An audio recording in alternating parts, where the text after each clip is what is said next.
नहीं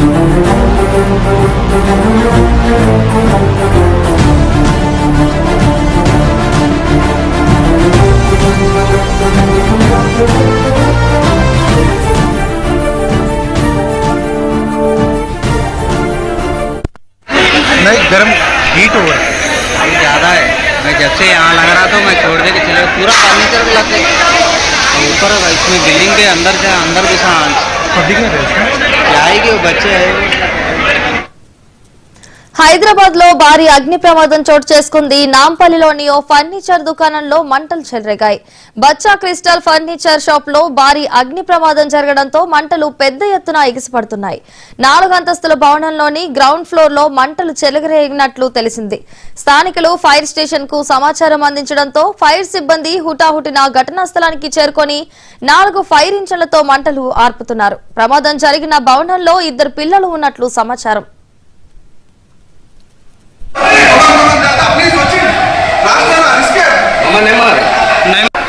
అటు సైడ్ ఎక్కువ ఉంది. చెప్పండి మీరు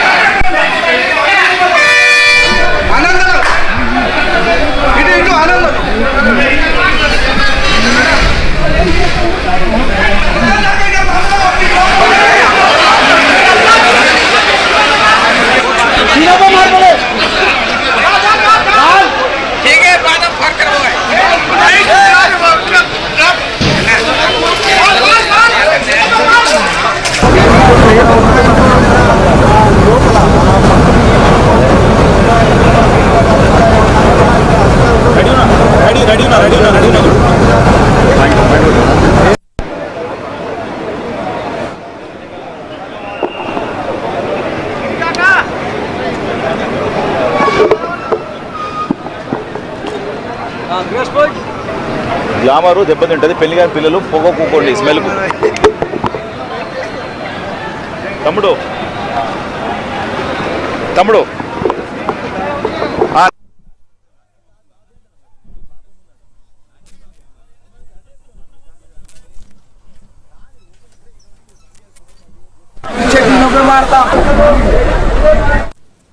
అగ్నిమాపక శాఖ ఆలస్యంతోనే తరచూ అగ్ని ప్రమాదాలు చోటు చేసుకుంటున్నట్లు తెలుస్తోంది. ఇదే అంశానికి సంబంధించి మరింత సమాచారాన్ని మా స్పెషల్ కరెస్పాండెంట్ దుర్గేష్ అందిస్తారు. దుర్గేష్ చెప్పండి. హైదరాబాద్ నగరం నడిబొడ్డున ఉన్నటువంటి హ్యాబిట్స్ సెంటర్లో భారీ అగ్ని ప్రమాదం సంభవించినటువంటి పరిస్థితి ఇక్కడే ఉంది. మన ప్రస్తుతానికైతే అగ్ని ప్రమాదం సంభవించిన బిల్డింగ్ సమీపంలో ఉన్నటువంటి పరిస్థితి మనం ఇక్కడ ఏదైతే ఉందో ఇదంతా కూడా బిల్డింగ్ చూస్తాం. ఇక్కడ బ్యాక్ సైడ్ జరిగినటువంటి అగ్ని ప్రమాదం ఏదైతే ఉందో భారీగానే జరిగిందని చెప్పాలి. ఇక్కడ ఆస్తి నష్టం జరిగిందని చెప్పాలి, ప్రాణ నష్టం జరిగిందా లేదనేది అధికారులు తేల్చాల్సిన పరిస్థితి ఉన్నది. ఎందుకంటే లోపల దాదాపుగా 5 నుంచి 6 మంది కుటుంబ సభ్యులు ఉన్నట్టు కూడా తెలుస్తుంది. ఎందుకంటే దాంట్లో పనిచేసే వాచ్మెన్తో పాటు కూడా ఇంకా 3 ఫ్యామిలీలు ఉన్నట్టు కూడా దాంట్లో ఉన్నటువంటి బంధువులు చెప్తున్నారు. వాళ్ళు ఉన్నటువంటి 2 అయితే మహిళలు బయటికి పరుగులు తీసుకుంటూ వచ్చినటువంటి పరిస్థితి. వాళ్ళకి సంబంధించిన పిల్లలు, వాళ్ళకి సంబంధించినటువంటి కుటుంబ సభ్యులు అంతా ఉన్నట్టు కూడా చెప్తున్న పరిస్థితి. మరి వాళ్ళు బయటకు ఎప్పుడు తీసుకొస్తారు ఎప్పుడు అని చెప్పి అర్ధనాదాలు పెడుతున్న పరిస్థితి. అదేవిధంగా ఇక్కడ పక్కన చూసుకుంటే యూపీకి చెందిన వాళ్ళు ఉన్నారు, ఒడిశాకు చెందిన వాళ్ళు ఉన్నారు, బీహార్ వివిధ ప్రాంతాలకు చెందిన వాళ్ళు కూడా పనిచేస్తున్నట్టు వాళ్ళు కూడా ఉన్నట్టు కూడా చెప్తున్న పరిస్థితి. ఇప్పటికే 5-6 మంది ఉన్నారని చెప్తున్నారు. కానీ ఇంకా ఎంతమంది ఉన్నారు, అసలు ఎట్లా వాళ్ళు రెస్క్యూ చేసి బయటికి తీసుకొస్తారు అనేది కూడా ఆందోళన చెందుతున్న పరిస్థితి అయితే ఉన్నది. బిల్డింగ్ సంబంధించినటువంటి మనం చూస్తుంటే ఈ సెట్ బ్యాక్ లేకపోవడం ఈ మంటలన్నీ కూడా అదుపులోకి తీసుకురావడానికి కూడా చాలా ఇబ్బంది పడుతున్నారని చెప్పుకోవచ్చు. ఎందుకంటే ఈ మంటలన్నీ కూడా అదుపులోకి తీసుకురావాలంటే ఒక సెట్ బ్యాక్ మనం చూడొచ్చు. ఈ యొక్క బ్యాంక్ ఈ బిల్డింగ్ ఏదైతే ఉందో బిల్డింగ్ సంబంధించిన సెట్ బ్యాక్ ఇదంతా.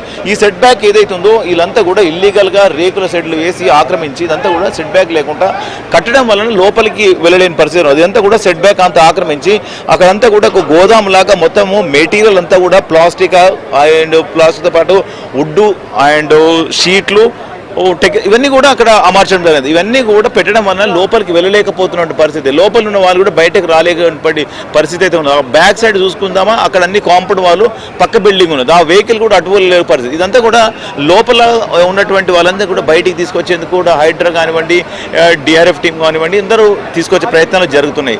ఇక్కడ అగ్నిమాపక సిబ్బంది కూడా మధ్యాహ్నం నుంచి కూడా ప్రయత్నం చేస్తున్నప్పటికీ కూడా మంటలు ఇంకా అదుపులోకి రావడానికి సమయం పడుతుందని కూడా చెప్పుకోవచ్చు. ఇప్పుడే కొద్దిసేపు క్రితమే హైదరాబాద్ నగర కమిషనర్ సజ్జనారు ఫైర్ డీజీ కూడా వచ్చినటువంటి పరిస్థితి, వాళ్ళు కూడా పర్యవేక్షిస్తున్నటువంటి పరిస్థితి అయితే ఉన్నది. ఎందుకంటే ప్రమాదం ఏ విధంగా జరిగింది, ఎట్లా జరిగింది, షార్ట్ సర్క్యూట్తో జరిగిందా, ఇంకా మరి ఏమైనా కారణాలు ఉన్నాయా అనే కోణంలో మరో పక్కన దర్యాప్తు చేస్తున్నటువంటి పరిస్థితి ఉంది. ఎందుకంటే మనం ఇక్కడ ఫైర్ ఇంజన్లు దాదాపుగా 7 8 ఓవర్ ఫైర్ ఇంజన్లు వచ్చిన పరిస్థితి. మనం ఇక్కడ చూస్తూ ఈ పెద్ద డిజాస్టర్కి సంబంధించినటువంటి ఏదైతుందో ఫైర్ సర్వీస్ కూడా ఇది చూడొచ్చు. ఇది మొత్తం భారీగా హజరత్ లాంటి వెహికల్ అవుతుందో ఇది భారీగా లోపలికి వెళ్ళి ఎవరైనా ఉంటే రెస్క్యూ చేసి తీసుకొచ్చేటందుకు కూడా లోపలికి పంపిస్తున్నటువంటి పరిస్థితి మనం చూడవచ్చు. బిల్డింగ్ లోపలికి వెళ్ళేసి ఎవరైనా ఉంటే వాళ్ళను బయటికి తీసుకొచ్చే పరిస్థితి ఉన్నది. ఇంత పెద్ద బిల్డింగ్ ఉన్నదంటే ఈ బిల్డింగ్ సంబంధించినటువంటి సెట్ బ్యాక్ లేకపోవడము, మంటలు అదుపులోకి తీసుకురాకపోవడం కారణం ఏంటి అంటే బిల్డింగ్ యజమాని కానివ్వండి, జిహెచ్ఎంసీ కానివ్వండి, ఫైర్ డిపార్ట్మెంట్ కానీ ఈ ముగ్గురు నాలుగు సంబంధించిన అంతా కూడా నిర్లక్ష్యం వలన ఈ ప్రమాదం జరిగిందని కూడా స్పష్టంగా కళ్ళకు కట్టినట్టు కూడా అర్థమవుతుంది. ఎందుకంటే బిల్డింగ్ ఉందంటే బిల్డింగ్ సెట్ బ్యాక్ ఉంటుంది. ఆ సెట్ బ్యాక్ను కూడా ఆక్రమించి రేకులు సెటిల్స్ కట్టి అక్కడ మెటీరియల్ పెట్టుకున్నారు అంటే ఎంత నిర్లక్ష్యంగా వ్యవహరించాయని కూడా అర్థమవుతుంది. బట్ జిహెచ్ఎంసీ టౌన్ ప్లానింగ్ కానివ్వండి, ఫైర్ డిపార్ట్మెంట్ అధికారులు కూడా వచ్చి చూడాల్సిన పరిస్థితి ఉంటుంది. కేవలం అగ్ని ప్రమాదం సంభవించినప్పుడు మాత్రమే ఫైర్ డిపార్ట్మెంట్ వాళ్ళు వచ్చి అడవిడి చేసిపోతున్నారు తప్ప ఇంకా మిగతా సమయంలో వచ్చి చూసే పాపాలు లేరని చెప్పేసి హైదరాబాద్ నగర ప్రజలు కూడా చెప్తున్న పరిస్థితి. ఎందుకంటే ఇంత భారీ ప్రమాదం సంభవించినప్పుడు కనీసం దాంట్లో ఉన్న ప్రజలందరినీ కూడా రెస్క్యూ చేసి బయటకి కాపాడాల్సిన పరిస్థితి ఉంటుంది. ఆ సమయంలోకి బయటకు తీసుకొచ్చే ప్రయత్నం చేస్తామంటే కూడా లోపలికి వెళ్ళలేనటువంటి పరిస్థితులు ఉన్నాయి. ఎందుకంటే ఇక్కడ ఉన్నటువంటి ఫైర్ కానివ్వండి ఇదే విధంగా మనము ప్రతి ఒక్కటి గమనించాలి. ఇక్కడ చూస్తే ఈ ఫైర్ మనం చూడవచ్చు. ఆ ఫైర్కి సంబంధించినటువంటి అంతా కూడా లోపలికి సిబ్బంది లోపలికి వెళ్తున్నారు. వెళ్ళి ఆ పైనుంచి కిందకి ఏమన్నా దీకే ప్రయత్నం చేస్తున్నారని కూడా చెప్పొచ్చు. ఆ మీద నుంచి మంటలన్నీ కూడా బయటకి వస్తున్నటువంటి నేపథ్యంలోనే అక్కడ ఇబ్బంది గురవుతున్నారు. కొంతమంది ఊపిరాడకు కూడా ఇబ్బంది పడుతున్న పరిస్థితి.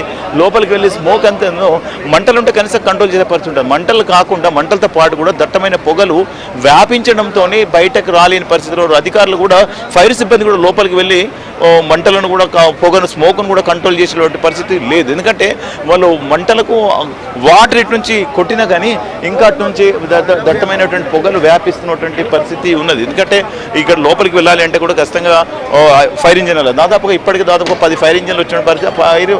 ఆ 10 ఫైర్ ఇంజన్లు కూడా మంటలను అదుపులోకి తీసుకొచ్చే ప్రయత్నం చేసినప్పుడు కూడా ఇంకా మంటలు కూడా కంట్రోల్లోకి రాలేవు అంటే చెప్పొచ్చు. ఎందుకంటే ఇదంతా కూడా సరైనటువంటి సెట్ బ్యాక్ లేకపోవడంతోనే ఇదంతా కూడా ఇంకా ఆలస్యం అవుతుంది, నిర్లక్ష్యం జరుగుతుందని కూడా భావించాలని పరిస్థితి. ఇప్పుడు హైదరాబాద్ నగర కమిషనర్తో పాటు fire DG and central zone DCP వీళ్ళందరూ కూడా వచ్చి పర్యవేక్షిస్తున్నారు. కానీ ఎట్లా అక్కడ ఉన్నట్టు వారు అందరినీ కూడా బయటకు రెస్క్యూ చేసి బయటకు తీసుకురావాలని మాట్లాడుకుంటున్నారు.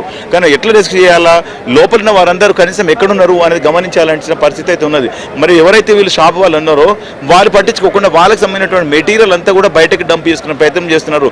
మరి కనీసం దాంట్లో ఉన్నటువంటి పనిచేస్తున్నటువంటి కార్మికులు కానివ్వండి, అక్కడ ఉన్నటువంటి వాచ్మెన్ కుటుంబ సభ్యులు కానీ ఎక్కడున్నారో వీళ్ళకి తెలిసినప్పుడు కనీసం వాళ్ళు ఎక్కడున్నారని చెప్పి ఆ ఫైర్ డిపార్ట్మెంట్ వాళ్ళతో కానీ లేకుంటే డిఆర్ఎఫ్ టీంతో కానీ హైడ్రా వాళ్ళు ఎవరైతారో రెస్క్యూ టీము వాళ్ళతో మాట్లాడి కనీసం అక్కడ నుంచి బయటికి లిఫ్ట్ చేసే పరిస్థితి లేదు, వాళ్ళు చేయట్లేదు. ఎందుకంటే మరి అక్కడ ఉన్నటువంటి మెటీరియల్ అంతా చదువుకుంటున్నటువంటి పరిస్థితి అయితే మరి అధికారులు కనీసము వాళ్ళపైన ఎటువంటి చర్యలు తీసుకోబోతున్నారో చూడాలి. ఎందుకంటే లోపలికి ఎవరిని పంపకుండా కేవలం డిపార్ట్మెంట్ వాళ్ళు మాత్రమే లోపలికి వెళ్తున్న పరిస్థితి.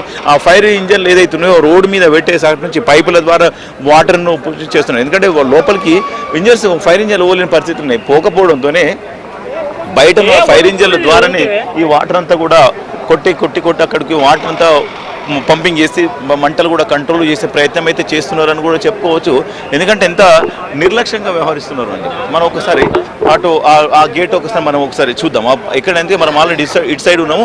ఈ షాప్ ఏదైతే ఉన్నదో ఈ రెండు వైపులా ప్రమాదం సంభవించింది. ఈ రెండు వైపులా కూడా మంటలు ఎగిసి పడుతున్నటువంటి పరిస్థితి అయితే కనిపిస్తుంది. అంతా కూడా భారీ సంఖ్యలో ఇక్కడ షాప్స్ కానివ్వండి, ఫైర్ ఇంజన్లు కూడా ఇక్కడ నుంచి మనం చూస్తే ఫైర్ ఇంజన్లు ఎంతవరకు వచ్చాయో మనం చూస్తాం. ఫైర్ ఇంజన్లు కంట్రోల్ చేసే ప్రయత్నం చేస్తున్నప్పుడు కూడా మంటలు ఇంకా అదుపులోకి రాలేవు. ఎందుకంటే ఫైర్ డిపార్ట్మెంట్ కూడా మధ్యాహ్నం నుంచి కూడా ట్రై చేస్తున్నది, అయినా లోపలికి వెళ్ళేటటువంటి పరిస్థితిలో ఉంది. ఎందుకంటే సెట్ బ్యాక్ లేకపోవడంతో ఈ మంటలను అదుపులో చేయాలంటే కష్టము, లోపలికి వెళ్ళాలంటే మనం చూడవచ్చు. ఇక్కడ నుంచి కూడా మనం ఒకసారి గమనిస్తే మెటీరియల్ అంతా కూడా లాస్ అవుతున్నట్టు ఇక్కడ లోపల అంతా జరుగుతుంది. ఇక్కడ నుంచి లోపలికి ఇటు నుంచి మళ్ళీ ఆ లోపలికి వెళ్ళిన తర్వాత అటు కూడా జాల్ వేసి అక్కడ కూడా సపరేట్గా ఉన్నటువంటి పరిస్థితి లోపలికి. ఎందుకంటే మనం గమనించాలి. ఎందుకంటే ఆ చాపు కిतना बजे को आपको पहचान वाला है? हाँ, हम लोग यहीं जॉब करते हैं, यहीं पे रहते करते हैं। जी हाँ। कितने बजे को? अब ये करीब 140 को कुछ ऐसा हुआ। अब हम लोग ऊपर काम कर रहे थे, अब मालूम नहीं कैसा हुआ क्या हुआ। आपको कितना में रहता अंदर? अंदाज से कितना में रहता हूँ? अब क्या है कि उतना आइडिया नहीं है। सब हम लोग काम कर रहे थे, वो लोग नीचे थे, हम लोग 4th में ऊपर थे, हम लोग ऊपर काम कर रहे थे। कहाँ के होंगे? बिहार वाले? जी हम यूपी वाले। नहीं मैं नया आया हूँ। नहीं अच्छा, पहचान वाला नहीं है इसमें? नहीं पहचान। మనం ఇక్కడ చూడొచ్చు వీళ్ళకి సంబంధించినటువంటి షాప్స్ నిర్వాహకులు ఎవరైతే ఉన్నారో వీళ్ళు లోపలికి వెళ్ళినట్టు ప్రయత్నం చేస్తున్నారు. మనం ఇక్కడ చూడవచ్చు ఫైర్కి సంబంధించినటువంటి అధికారులు కానీ ఎంత వరకు వీళ్ళు కంట్రోల్ చేస్తున్నారు దానిపైన చూడవచ్చు. ఫైర్ అధికారులతో పాటు ఇప్పుడు మనం ఇక్కడ చూడవచ్చు. ఎందుకంటే ఫైర్ డిపార్ట్మెంట్ వాళ్ళందరూ కూడా ప్రయత్నం అయితే జరుగుతూ ఉన్నది. ఎందుకంటే ఫైర్ కంట్రోల్ చేసే ప్రయత్నం జరుగుతున్నప్పటికీ మనం ఇక్కడ చూడవచ్చు. ఇక్కడ ఏదైతే ఉన్నదో ఇక్కడ ఈ షాప్ ఇది జరుగుతుందంతా కూడా ఫైర్ జరిగిందంతా కూడా మంటలన్నీ అంటుకునే కూడా ఇక్కడ నుంచే ఈ మంటలన్నీ అంటుకున్నదంతా కూడా ఇది ఒక దీని ఏదైతే ఉందో దీని ద్వారా లోపలికి పంపిస్తున్నారని కూడా చెప్పొచ్చు. ఒకసారి మాట్లాడే ప్రయత్నం చేస్తాం. సరే ఇప్పుడు ఇది మంటల దీన్ని ఏమంటారు సార్? ఇది ఒకసారి అడిగే ప్రయత్నం చేద్దాం. ఎందుకంటే ఇది మంటలని కూడా ఈ లోపలికి వేసి దీని ద్వారా ఎవరైనా ఉన్నారేమో చెక్ చేసే ప్రయత్నం చేస్తున్నారని కూడా చెప్పుకోవచ్చు. సరే ఇప్పుడు దేనికి వాడతారు సార్? ఇది స్మోక్ ఎగ్జాస్ట్ వస్తుంది. స్మోక్ ని బయటికి తీసేందుకు వాడుతుంది. అచ్చా, ఇప్పుడు మామూలు లోపల ఎంతమంది చెప్తున్నారు సార్? మీకు తెలియదు. అంటే ఇప్పుడు కంట్రోల్కి వస్తుందా సార్? టైం పడుతుందా? అవుతుందా? మనం ఇది చూడవచ్చు. ఒక్కసారి మనం లోపలికి వెళ్తున్నాం. ఎందుకంటే ఇది లోపలకు పైపింగ్ వేసేసి అక్కడ నుంచి మంటలన్నీ కూడా అదుపులోకి తీసుకొచ్చే ప్రయత్నం చేస్తున్నామని చెప్తున్నారు. ఇది మనం వచ్చినటువంటి ప్రమాదం జరిగింది. ఇది బిల్డింగ్, ఈ బిల్డింగ్లోనే ప్రమాదం జరిగింది. ఈ బిల్డింగ్ నుంచే మంటలు అంటుకున్నట్టు ఇదంతా కూడా ఫర్నిచరు డ్యామేజ్ అయింది. ఇంట్లో పనిచేస్తున్నటువంటి కార్మికులు కూడా ఎక్కడున్నారు అని కూడా ఇంకా అర్థం కాలేని పరిస్థితుల్లో నిద్రకి ఎవరు రాలేదు. జస్ట్ మనమే ఇప్పుడు లోపలికి ఎంటర్ అయినటువంటి పరిస్థితి. ఈ లోపలికి మనము మాత్రమే ఎంటర్ మహాటి మాత్రమే లోపలికి ఎంటర్ అయినటువంటి పరిస్థితి ఉన్నది. ఎందుకంటే లోపలికి ఇంతవరకు ఎవరిని కూడా పంపలేరు. జస్ట్ ఇప్పుడు మనం మాత్రమే వచ్చినటువంటి పరిస్థితి ఉన్నది. ఎందుకంటే ఇక్కడ చూడవచ్చు అక్కడ లోపల ఫైర్ డిపార్ట్మెంట్ కానీ పోలీస్ డిపార్ట్మెంట్ కానీ ప్రతి ఒక్కరు కూడా మంటలను కంట్రోల్ చేసే ప్రయత్నం అయితే చేస్తూ ఉన్నారు.